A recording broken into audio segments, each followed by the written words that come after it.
Hey everybody, it's Brian here. Welcome back to my channel. I hope you're all doing great. So in today's video, I'm going to be sharing with you one of the methods that I utilize in order to come up with some design ideas for my customers. And I'm going to show you how I go through the process of creating all the way through to conclusion in order to help motivate, particularly those of you who are new to the print-on-demand industry, or maybe for those of you who have found yourself in a bit of a rut at the moment and are trying to find some inspiration, some motivation to get you back on track to create some amazing designs for your own print-on-demand business. So with that said, let's head over to my computer and get started with today's tutorial. Let's go. Okay guys, so let's get started with today's tutorial. Now, one of the first things that I'd like to do when I am going to be creating a design pertaining to a particular holiday, I like to browse through certain calendar websites in order to get an idea of what holidays are being celebrated in different parts of the world so that I can reach out to a larger number of potential clients. Now, one of the websites I like using, and I'll leave a link to it in the description box below, is this one, calendar.com, and this one's slated for the United Kingdom. So I'm looking for events in the month of May, so that way I can ensure that I have enough time to create, upload, and market the design and still provide my clients with enough time to find it, order it, and receive it in time for the date of the particular holiday. And this really doesn't take long to do. You can go onto any kind of calendar website and just see what kind of events there are. And if you don't like whatever events are listed on one, you can always go into a second one or a third or fourth. Another one I like to use is called daysoftheyear.com. And it's very easy to use too as well. As you can see here, just above me, we've got the arrows so that we can navigate from one month to the other. And then obviously when you are on the particular month that you want to design for, all you need to do is just click on the days and it will bring up for you the events that are going to be, celebrated on that particular day. Now, I did a little bit of research prior to starting this video, just so that obviously I would speed up the video a little bit. And I really found an interesting event that's going to be happening on the 1st of May. And as you can see here, it's World Carnivorous Plant Day. And I thought that could potentially make for a very interesting design, given a little bit of a comical or even maybe a sarcastic pun put into the caption of a t-shirt, and it could really appeal to those people out there who are really into these kinds of plants. And believe it or not, there are a lot of people who really search and cultivate these kinds of plants simply because they just love what these plants do. They are insect killers, so let's celebrate that too as well. So World Carnivorous Plant Day. Now, the next thing that I wanted to do was to head over to ChatGPT to try and get a little bit more information about these carnivorous plants and to help me come up with some captions that I could consider for a t-shirt design. So heading over onto ChatGPT, I basically asked, can I have a list of 5 carnivorous plants? I could have asked for more, but 5 was a good number to start with. And as you can see here, we have them on the screen. And obviously the first one is a plant that basically everybody knows about, the Venus flytrap. And, we've got pitcher plant, sundew, bladderwort, cobra plant, all plants that you could potentially create a design for. But given the fact that the Venus flytrap is such a well-known plant globally, I thought, let me select that plant as the base plant for today's design.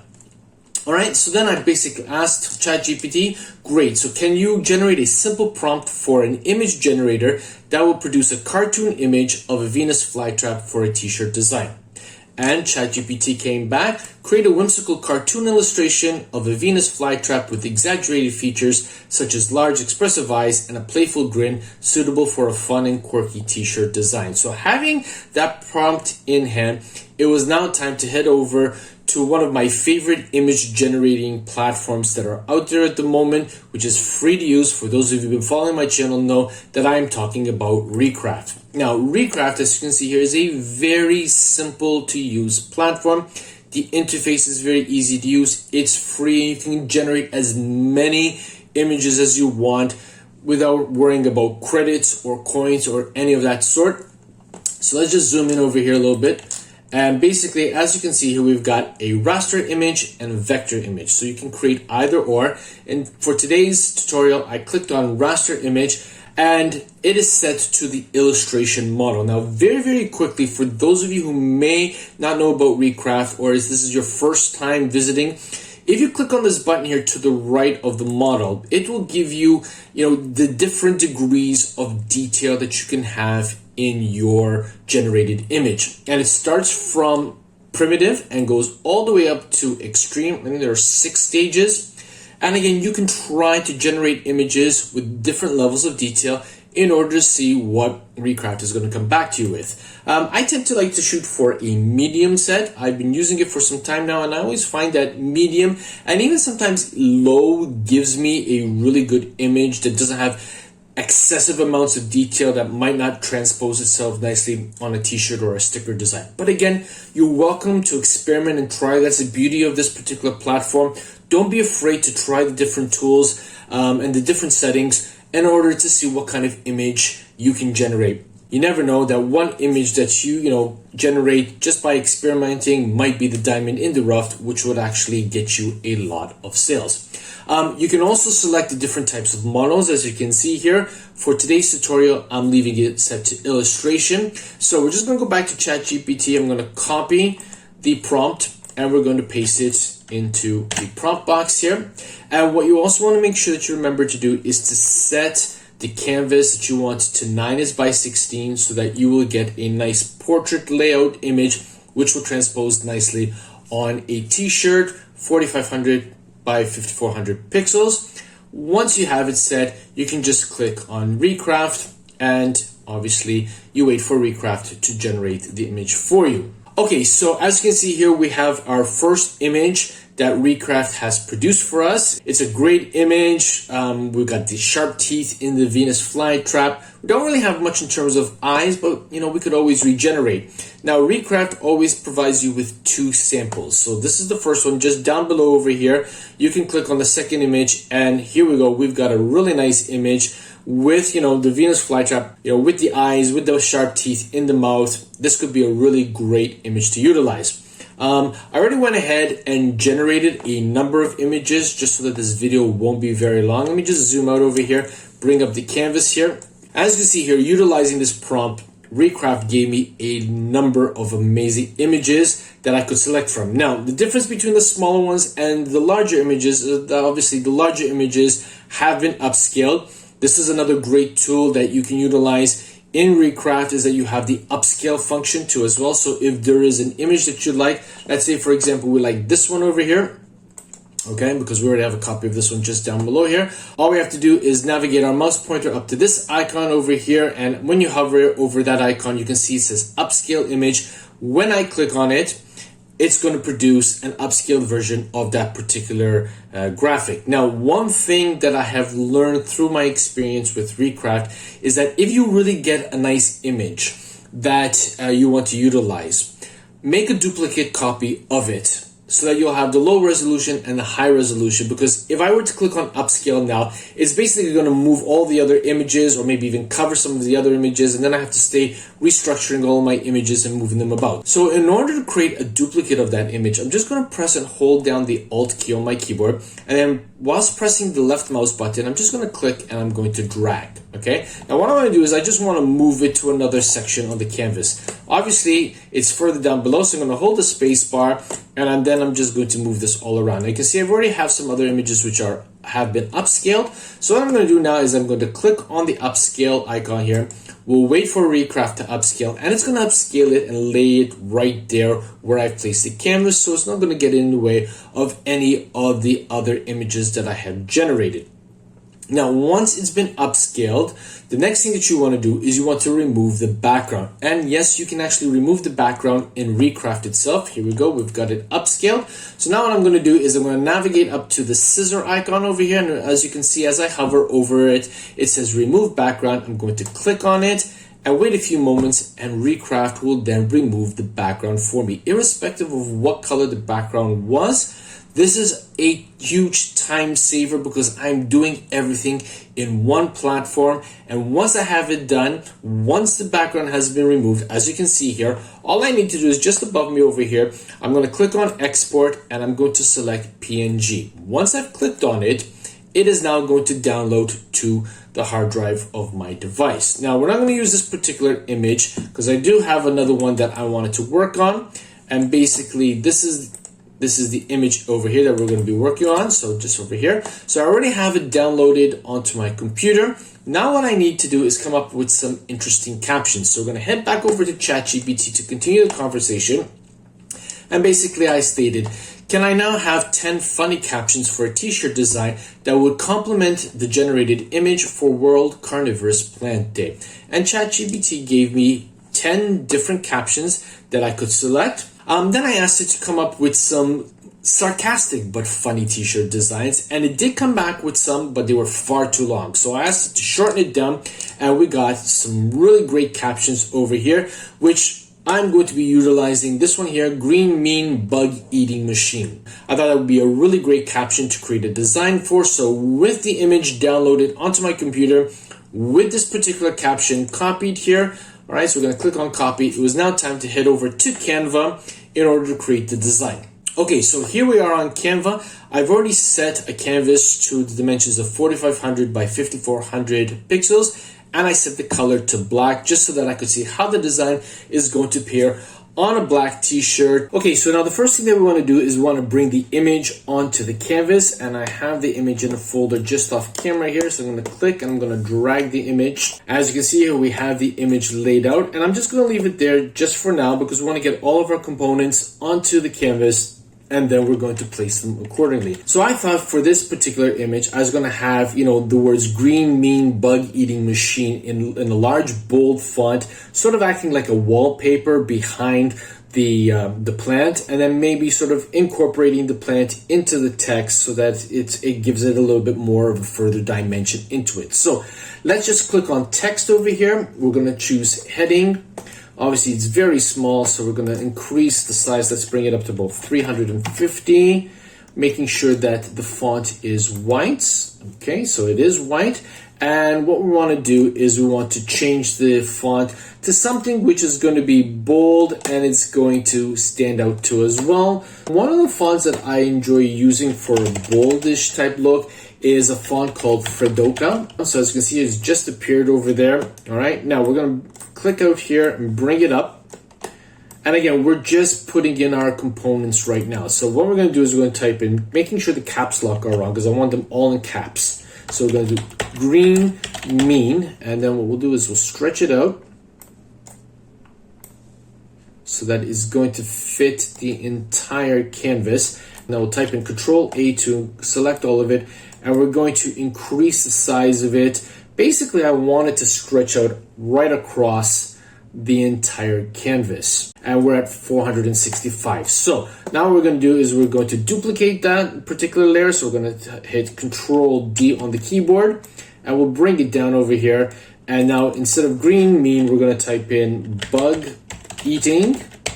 All right, now in this particular case, we can increase the size of it a little bit more because remember, we want it to stretch right across the canvas so that they will be, justified with the text layer just above, and 500 should do it. Now we'll duplicate that, we'll bring it down, and then we're going to type in, we'll highlight that and type in machine. And again, in this particular case, Control-A to select all of the text, and we're going to increase the size, 675. Almost there. Let's try 680, 685. Again, you just want to stretch it out. I could grab the handles too as well and drag them out, but sometimes I just like fiddling about to be a little bit more precise with respect to the font size. So let's try 690. No, it's too much, so bring it back until we get it all onto one. So we got 687. Now, what I want to do is I want to bring the layer, each of the text layer, a little bit closer so that the spacing between each of the lines is relatively equal. Once I'm happy with that, I'm going to press and hold the Shift key, and I'm going to select on each of the text layers, and then I'm going to group them together by clicking on the group icon here. Now everything is grouped. I'm going to duplicate the entire layer by clicking Control-D on the keyboard. I'm going to bring this all the way down, and we'll bring it to about here. We know that we're justified on either side because Canva gives us the dotted lines to show that we're nicely aligned. We'll bring the top one up just a little bit more too as well. Okay, now we've got the text on top of the graphic, and I want to bring the head of the plant to come out in front of the text. And it's very simple to do with Canva. So we're going to click on that. We're going to duplicate the graphic by hitting Control-D.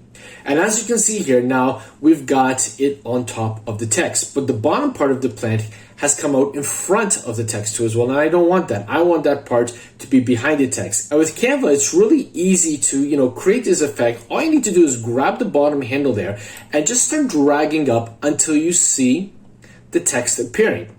And because of the fact that the two graphic layers are right on top of each other equally, you're not going to notice that it was two different copies of that same graphic. And in all intents and purposes, you think that obviously the plant started behind the bottom and has appeared in front of the top text. Now, what I also want to do is I want to give a little bit of a stroke to the bottom text. So we're just going to click on that. We're going to click on effects and we're going to choose the outline. And we're going to change the outline color to black, and we'll do that for all of them. Now, just click on that one, and then choosing black as the color. And then finally, with the last one, we're going to click on outline, and we're going to choose the color to black. If you wanted it a different color, by all means, you could change it to whatever color you want. And this way is giving us another dimension in the design, so that obviously it stands out a little bit more. Now, the last thing that we want to do with this design is to fill in the space over here on either side of the plant. And obviously, what is this particular plant well known for eating? Well, flies, the Venus flytrap. So we're going to click on elements here, and we're going to type in fly, and we'll click on enter. And what we're looking for is a graphic. So we're going to click on see all, and I want a nice white fly so that it's going to be obviously merging with the text. And we're going to scroll down here until we find something that we like. And this one looks pretty cool. It's quite detailed. So is this one over here. Let's click on this one here. Now, it's by default, it comes on as black in color. So we're just going to click on the color here. We'll change that to white.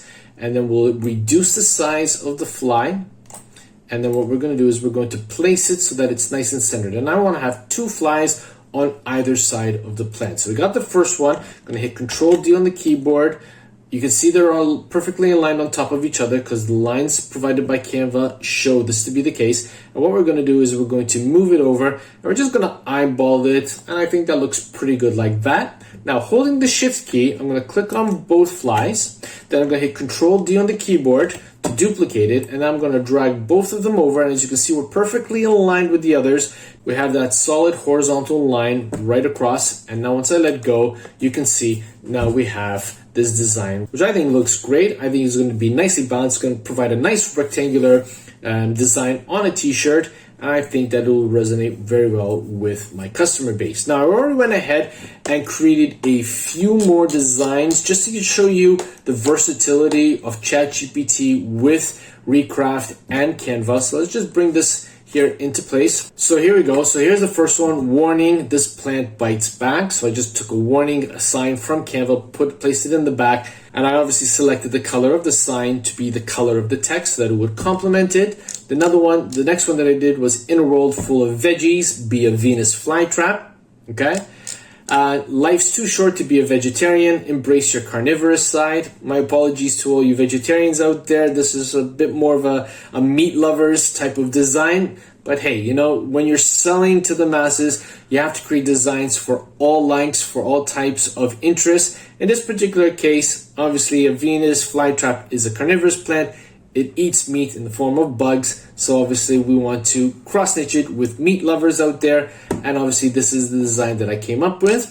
Plant lover by day, carnivore by night, watch out veggies. Now, another thing that I wanted to show you, which is really versatile with respect to Canva, is that if you were uncertain about what font pairings to utilize, Canva has you covered in this respect too as well.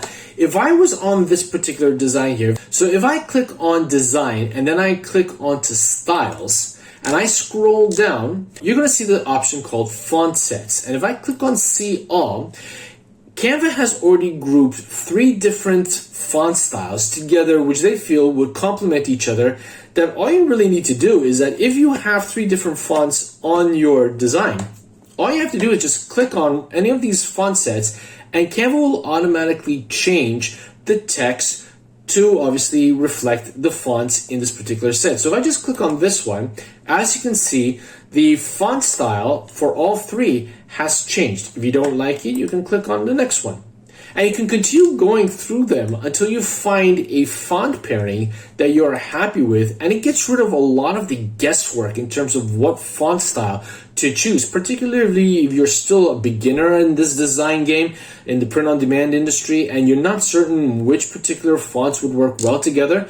Well, Canva has a ton of different font scents that you can utilize. And you can also go one step further. If you've created a bunch of designs like I've done so here, and you wanted to select a font style, a font family, a font pairing, call it what you might, and you wanted to apply to all of the pages, all you have to do is click on Apply to All Pages down below over here, and Canva will automatically change all of the fonts to reflect your selection. So it's really simple to do and gets rid of all of the headaches and the guesswork in terms of ensuring that you are creating a design for your customer base that is going to look great, it's going to pop, and it's going to resonate well with them.